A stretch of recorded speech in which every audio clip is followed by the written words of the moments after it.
1 ቢሊዮን ዶላር ኢትዮጵያ በታሪኳ ለመጀመሪያ ጊዜ በዓለም አቀፍ ፍርድ ቤት ልትከሰስ መሆኑን ታጋላችሁ? ይህ የዕዳ ክፍያ ውዝግብ ለአገራችን ኢኮኖሚና ለሁላችንም ኑሮ ምን ትርጉም አለው? የግል አበዳሪዎቹ ለምን ጨከኑ? አሁን ሙሉ ዝርዝሩንና ፍርዱን ልነግራችሁ መጣሁ። ባለፉት 24 ሰዓታት ውስጥ የወጣው መረጃ እንደሚያመለክተው የኢትዮጵያን ቦንድ የገዙ ዓለም አቀፍ የግል አበዳሪዎች አገሪቱን በእንግሊዝ ፍርድ ቤት ለመከሰስ ዝግጅታቸውን አጠናቀዋል። ጉዳዩ 1 ቢሊዮን ዶላር የሚገመት የቦንድ ዕዳን የሚመለከት ሲሆን የግል አበዳሪዎቹ ሌላ አማራጭ የለንም በማለት ቁርጠኝነታቸውን ገልጸዋል። ይህ የሆነው ደግሞ በኢትዮጵያ መንግስትና በግል አበዳሪዎቹ መካከል ተደርሶ የነበረው ስምምነት በቻይናና በፈረንሳይ በሚመራው መንግስታዊ አበዳሪዎች ቡድን ውድቅ በመደረጉ ነው። የገንዘብ ሚኒስቴር ከሳምንታት በፊት ተስፋ ሰጪ ስምምነት ላይ ደርሰናል ቢልም አሁን ግን ነገሮች ተለዋውጠው አገሪቱ ወደ ከፍተኛ የህግ ትግል ውስጥ እየገባች ትገኛለች። ይህ ክስ ከተመሰረተ በታሪክ የመጀመሪያው በኮመን ፍሬምወርክ ስር ያለ የህግ ፍልሚያ ይሆናል። ይህን ሁኔታ በጥልቀት ለመረዳት በመጀመሪያ ኢትዮጵያ ለምን እዚህ ደረጃ ላይ እንደደረሰች ማወቅ አለብን።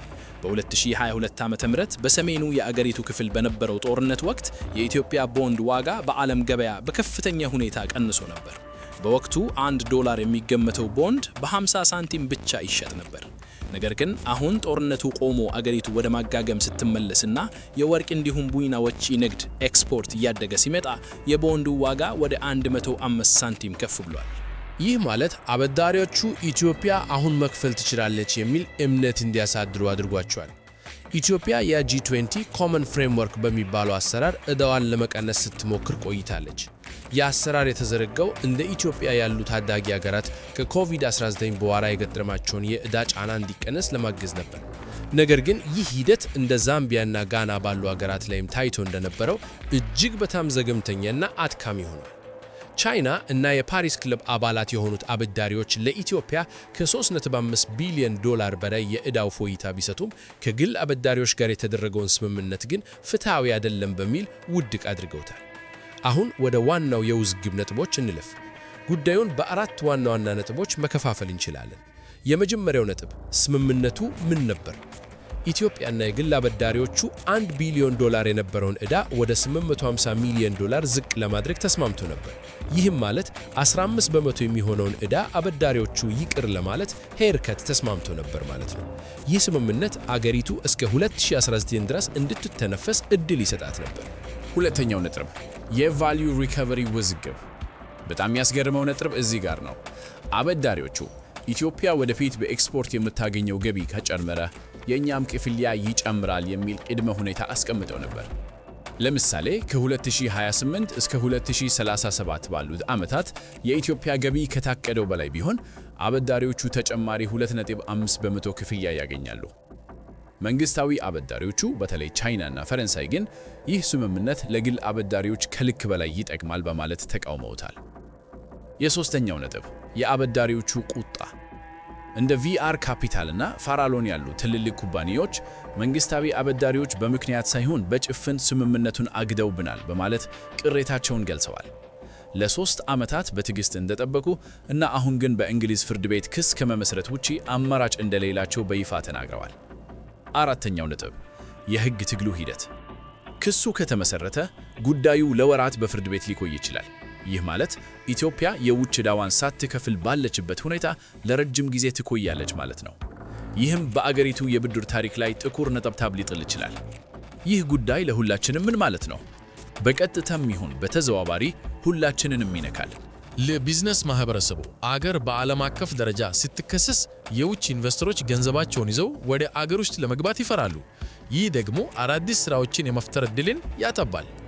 ለተራው ዜጋ መንግስት በቢሊዮን የሚቆጠር ዶላር ለዕዳ ክፍያና ለህግ ክርክር ካወጣ ለጤና፣ ለትምህርትና ለመሰረተ ልማት የሚመደበው በጀት ሊከነስ ይችላል። ለወጣቶች የአገሪቱ ኢኮኖሚ በዕዳ ጫና ከተወጠረ የውጭ ምንዛሬ እጥረት ይባባሳል። ይህም የኑሮ ውድነትን ሊያባብስ ይችላል።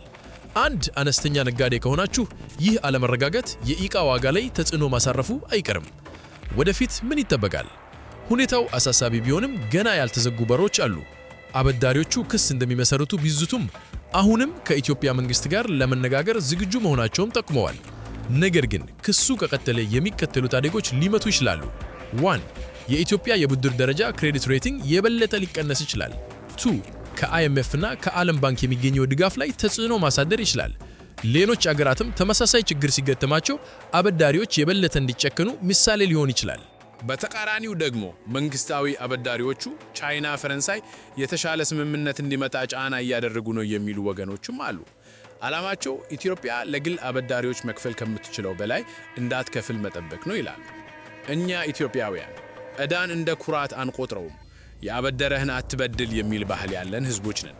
ነገር ግን አገራችን ያለችበትን ወቅታዊ ሁኔታ አበዳሪዎች ሊረዱት ይገባል።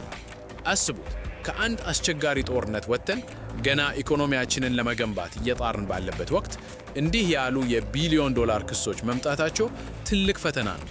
ሆኖም ግን በአንድነትና በብልሃት ይህንንም ጊዜ እንደምናልፈው ጥርጥር የለኝም።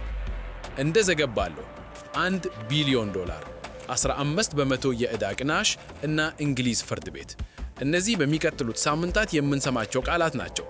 ይህ ጉዳይ የአገራችንን የኢኮኖሚ ጉዞ የሚወስን በመሆኑ ሁላችንም ልንከታተለው ይገባል። አስተያየታችሁን በኮሜንት አጋሩን። ለሌሎችም እንዲደርስ ቪዲዮውን ሼር አድርጉ። ኢትዮጵያ በሰላም ትዝለቅ።